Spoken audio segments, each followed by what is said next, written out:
வாருங்கள், எல்லோரும் வாருங்கள், எல்லோரும் வாருங்கள், வந்து பாருங்கள், என் அன்னையை பாருங்கள், வந்து பாருங்கள், என் அன்னையை பாருங்கள்.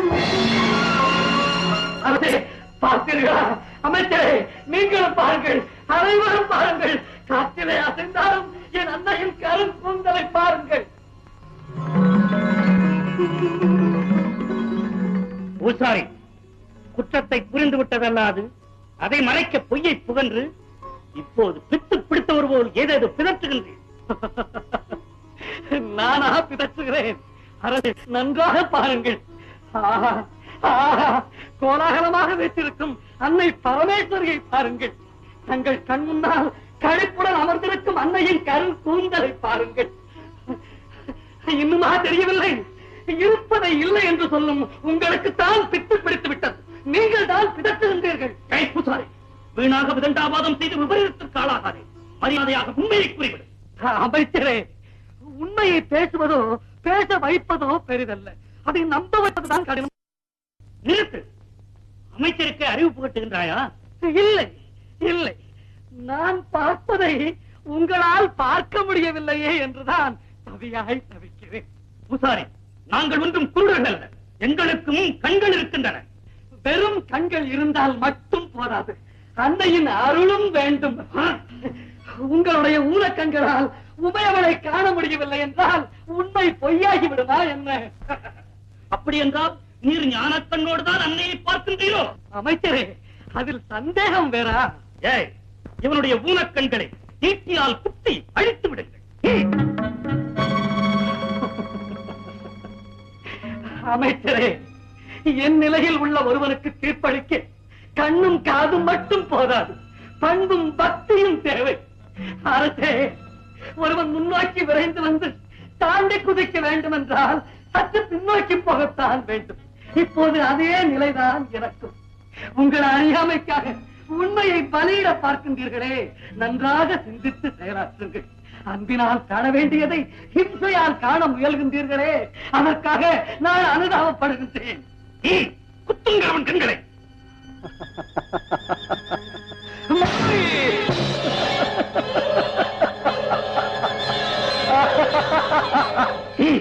இப்போதாவது உண்மையை கூறிவிடு, இல்லையே மேலும் சித்திரவதை செய்யப்படுவார்.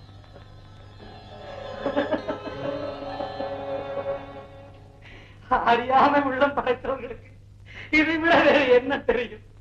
உண்மையை காண்பதும் அன்னையை காண்பதும் சித்திரவதையாக முடியாது. அமைச்சரே, இப்போது கூட என் கண்களுக்கு என் அன்னை தெரிகின்றாள். என் அன்னையே, ஆனந்தத்தில் எல்லையே, உன்னை காண முடியாத இவர்கள் என்னை சித்திரவதைக்கு உள்ளாக்கும் செய்கையை பாரம்மா. எனக்கு அழைக்கும் காட்சியை இவர்களுக்கும் தந்து அருளக்கூடாதா? பொய்யென்று வாதிக்கும் இவர்களுக்கு கருணை கூர்ந்து காட்சி தந்து மெய்யென்று உணர்த்தி எனது சொல்லையும் உனது அருளையும் நிலைநாட்டு தாயே. ஜெகதீஸ்வரி, அருள் கொண்டு வா, மலர் கூந்தலின் மனம் கொண்டு வா, மகனுக்கு 2 கண் கொண்டு வா,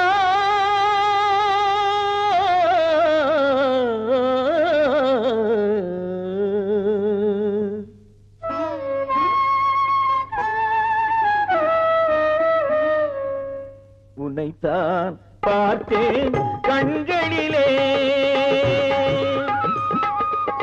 உன்னைத்தான் பார்த்தேன் கண்களிலே, உன்னைத்தானே நினைத்தேன் நான் உள்ளத்திலே. அம்மா, உன்னைத்தான் பார்த்தேன் கண்களிலே, உன்னைத்தானே நினைத்தேன் நான் உள்ளத்திலே. அம்மா, உன்னைத்தான் பார்த்தேன் கண்களிலே.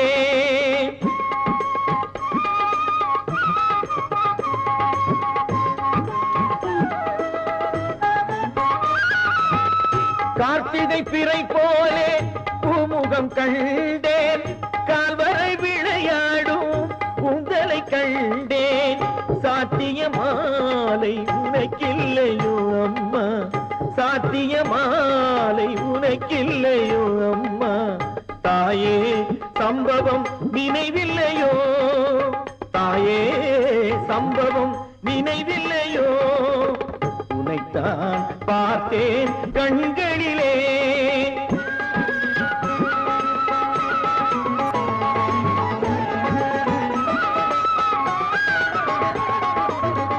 அம்பிகை வந்ததென்ன பொய்யா மெய்யா, அன்புடன் அழைத்ததென்ன பொய்யா மெய்யா, கண்களில் கண்டதென்ன பொய்யா மெய்யா, கால்களில் விழுந்ததென்ன பொய்யா மெய்யா, கோடுவிட்டு கீழிறங்கும் மேகம் என்ற கூந்தலுக்கு மாலையிட்டு பார்த்ததென்ன பொய்யா மெய்யா, மாலை கொண்ட தேவி உந்தன் வாசமுள்ள கூந்தல் ஒன்று மாலையுடன் வந்ததென்ன பொய்யா மெய்யா, பொய்யா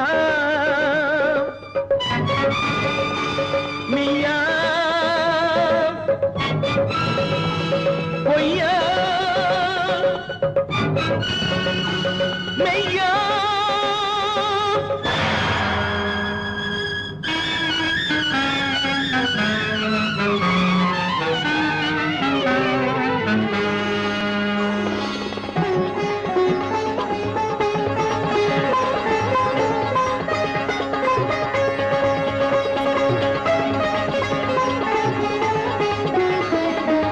உன்னைத்தான் பார்த்தேன் கண்களிலே, உன்னைத்தானே நினைத்தேன் நான் உள்ளத்திலே அம்மா, உன்னைத்தான் பார்த்தேன் கண்களிலே.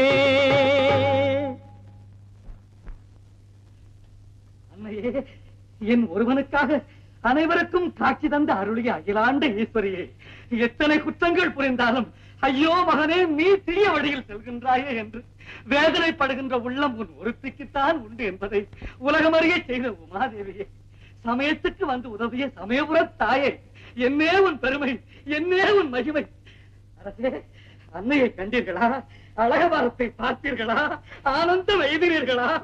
பக்தியின் இருப்பிடமாகிய தங்களுக்கும் பாவத்தின் பிறப்பிடமாகிய எங்களுக்கும் சமநிலையில் காட்சி தந்த சக்தி தேவியின் அருட்செல்வமே, பல வருடங்கள் தவம் இருந்தாலும் காண முடியாத தேவியே, எங்களுக்கு காட்டி அருளிய கருணை கடலே, நாங்கள் அறியாமல் செய்த பிழையை பொறுத்தருள வேண்டும். அரசே, அமைச்சரே, என்ன இது?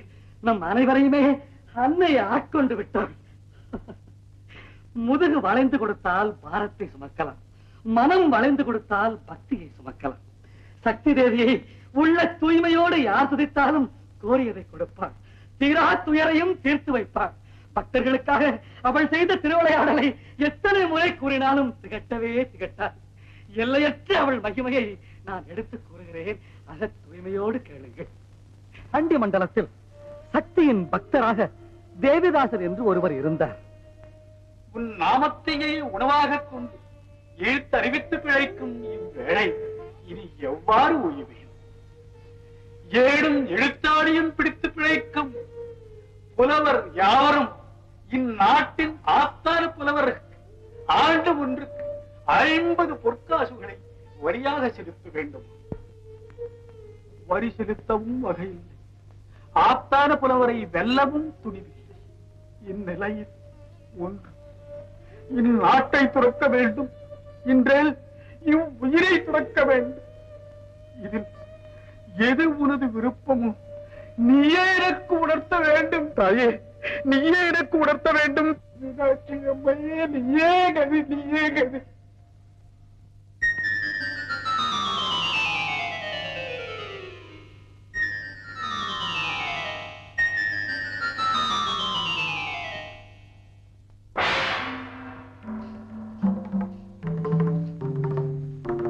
குமர், அருகில் வா.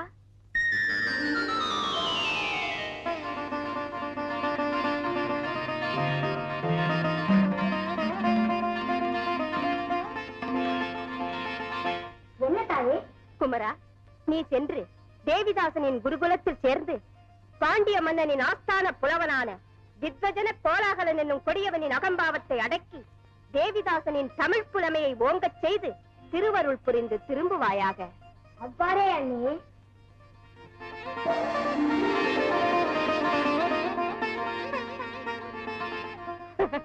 சென்று வா மைந்தா.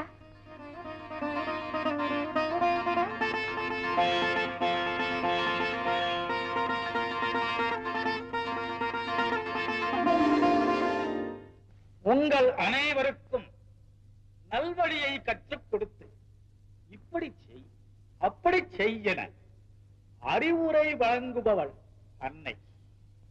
அதை போன்றே வேதம் என்ற தாயும் நமக்கு நல்வழியை புகட்டு நம் எல்லோரையும் காப்பாற்றுகிறாள். ஆசைதான் துன்பம், அது ஒளிந்தால்தான் இன்பம். ஆசையின்றி எவரொருவன் இறைவனை பூஜிக்கிறானோ அவனே இறைவனை அடைகிறான். வணக்கம் குருதேவா.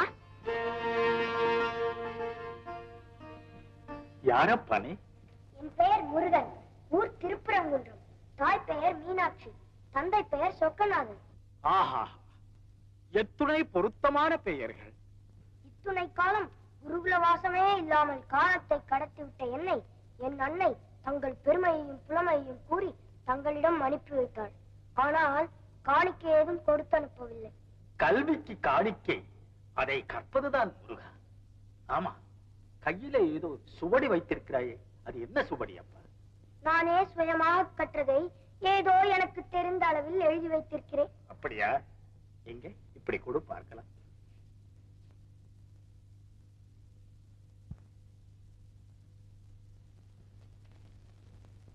படை நடுங்க வைக்கும் பாம்பை படமெடுத்து ஆட வைக்கும் பாம்பாட்டி, யானையை அடக்கி வளர்க்கும் யானைப்பாகன், தாங்க முடியாத வரியை விதித்து குடிமக்களை வாட்டும் அரசன், இவர்கள் அனைவரும் தானாகவே அழிபவர்கள். ஆஹா, அற்புதம், அமோகம். முருகா, நீ எனக்கு மாணவனாக இருக்க நான் கொடுத்து வைத்திருக்க வேண்டும். நன்றி குருதேவா. அனைத்தும் தேவியின் அருள். அமர் முருகா, அமர். இன்று முதல் நீதான் இந்த குருகுலத்தின் தலைமை மாணவன். குருதேவா, பூஜைக்கு யாவும் சித்தம் செய்து விட்டேன். நல்லது முருகா, நீ சுயமாக கற்றுணர்ந்த பாடத்தை மற்ற மாணவர்களுக்கும் சொல்லிக் கொடு. அப்படியே குரு. நான் தேவியின் பூஜையை முடித்துக் கொண்டு வந்து விடுகிறேன். ஓம் சக்தி.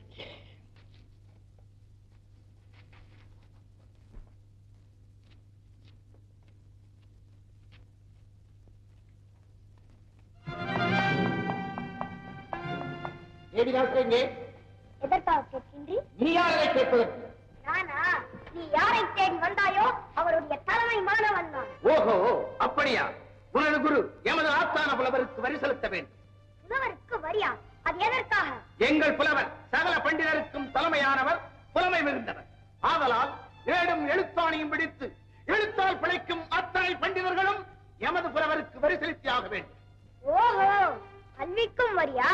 நாட்டையாளும் மன்னனுக்குத்தான் வரி செலுத்துகிறோம் என்றால் எழுத்தையாளும் புலவனுக்கும் வரி செலுத்த வேண்டுமோ? ஆம். கொடுக்க மறுத்தால்? மறுப்பவர் எவரானாலும் எமது அரசவைக்கு வந்து எமது புலவரை கல்வி கேள்விகளில் வெல்ல வேண்டும். வென்றுவிட்டால்? வென்றவர் ஆஸ்தான புலவராக அரசவையில் பதவியேற்கலாம்.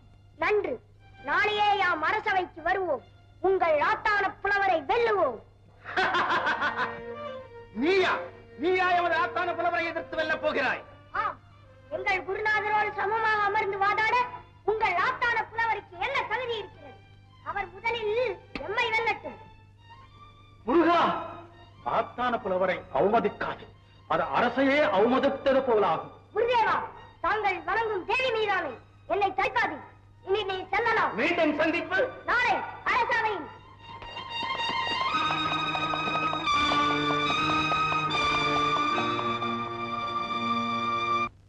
அமைச்சரே, நமது ஆத்தான புலவரை இகழ்ந்து அவருக்கு வரி செலுத்த மறுத்த குருகுல மாணவன் வந்துள்ளானா? அரசே, இதோ இங்கிருக்கிறேன். சுண்டு விரல் உரலாக மாறி வந்திருக்கிறது. உரல் எப்படியாக மாறப்போகிறதோ பொறுத்திருந்து பார்ப்போம்.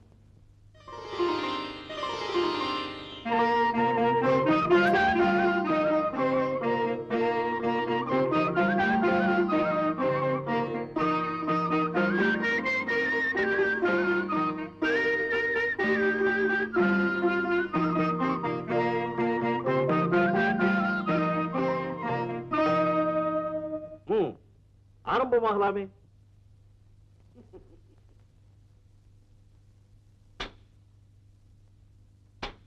சிறுவனே, நீ அறிவுடைய இருக்கிறாய், அதை பார்த்தாவது இருக்கிறாயா?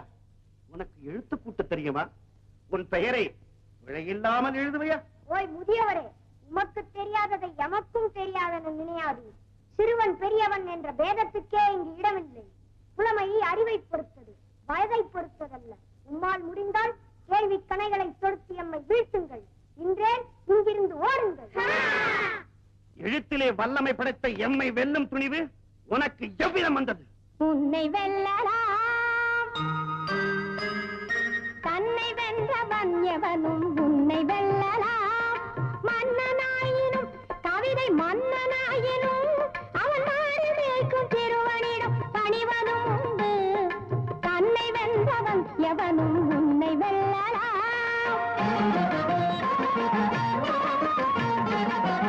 எழுத்து என்பது உனக்கு எவன் கொடுத்தது? அறிவு என்பது உனக்கு யார் கொடுத்தது? எழுத்து என்பது உனக்கு எவன் கொடுத்தது? அறிவு என்பது உனக்கு யார் கொடுத்தது? கல்வியால வளர்ந்தவர் ஞானமும் உண்டு, ஈசன் கருணையால பிறந்தவர் கவிதையும் உண்டு. தன்னை வென்றவன் எவனும் உன்னை வெல்லலாம்.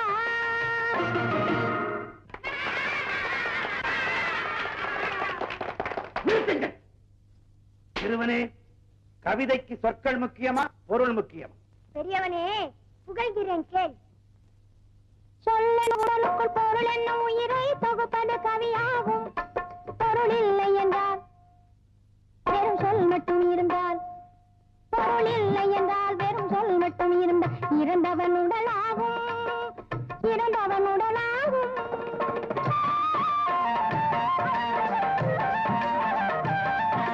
கை கண்ட சிற்பி கல்லிலும் கூட கடவுளை செய்கின்றான். அந்த கலையறியாதவர் கடவுளை கூட கல்லான் இருக்கின்றான். கல்லென கிடப்பது சொல்லாகும், அதில் கடவுளை வடிப்பது பொருளாகும். சொல்லும் பொருளும் இணைந்து வந்தால் தான் சுவையுள்ள கவிதை உருவாகும், சுவையுள்ள கவிதை உருவாகும். சொல்லெனும் உடலுக்குள் பொருள் என்னும் உயிரை தொகுப்பது கவியாகும். பொருள் இல்லை என்றால் வெறும் சொல் மட்டும் இருந்தால் இறந்தவன் உடலாகும், இறந்தவன் உடலாகும். சிறு பயலே, இறைவன் படைப்பில் ஒருவன் ஏழையாகவும் மற்றொருவன் பணக்காரனாகவும் படைக்கப்படுவது ஏன்? பெரிய பயலே, நவில்கிறேன் கேள். பூமியை படைத்தவன் இறைவன், அதில் வேலியை போட்டவன் மனிதன். பூமியை படைத்தவன் இறைவன், அதில் வேலியை போட்டவன் மனிதன். வளத்தை படைத்தான் இறைவன், அதை குவித்துக் கொண்டான் ஒரு மனிதன். இது ஆதிக்கக்காரர்கள் வழியா, இதில் ஆண்டவன் மீதினில் பழியா? இது ஆதிக்கக்காரர்கள் வழியா, இதில் ஆண்டவன் மீதினில் பழியா? பூமியை படைத்தவன் இறைவன்,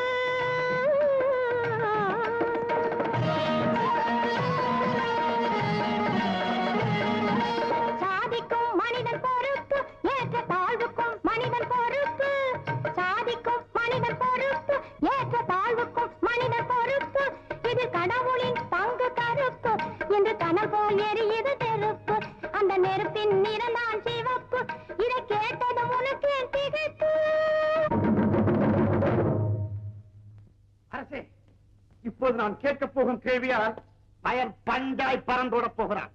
அடாத்மனே, எங்கே இதற்கு விடை கொடு பார்க்கலாம்? கலியுகத்தின் முடிவே எப்போது என்று உன்னால் கூற முடியுமா? அட சொற்பனே, சொல்கிறேன் கேள். அறிவுடைய மனிதர்களும் அகந்தையனும் பேரேறி ஆதிக்கம் செய்யும் நேரம். அன்புடைய நங்கையரும் அகமுடைய நாயகனை அடிமை போல் எண்ணும் நேரம். கரையுடைய நெஞ்சினரும் திறனுடைய கவிஞர்களை காரால் உடைக்கும் நேரம். கடல் மழை பெருகி காற்று புயலாகவும் கலியுகம் முடியும் நேரம். தருமனரி பொய்த்தன தாய குலமாடுவது தாராது போகும் நேரம். பணியுடைய முரடர்களும் படையுடைய தலைவர்களும் தலை தூக்கி நிற்கும் நேரம். கருமவினை பொய்யாகி காலநெறி தவறாகி கருணை பறிபோகும் நேரம்.